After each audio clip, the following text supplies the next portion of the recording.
Nagpunta ako din dali para malaman kung totoong namura yung bilhin. 165. Actually, wala naman akong kailangan kasi na-stock pa ako ng grocery. Ito.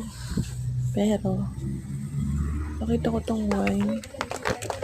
119 lang. Oh, ang mura. Saka makita ng red wine tapos 119 lang. Kaya bumili na ako.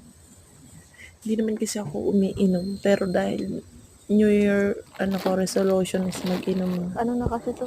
Kung Ay, yung wala na iba akong hindi na napkin pala mag-iinom, para sa ako naman susunod na mag-iinom araw. na char. Hindi Hindi. naman to yung wine. Wine lang kasi ginagamit ko yun kapag meron akong dalaw. Ganun din. Tapos, yung mga pad naman nila dito, parang same lang naman sa Watson. Yung delata, parang ganun, mura lang ata sila dito ng piece. Ito, 59. Ayan, yung ice cream, 59.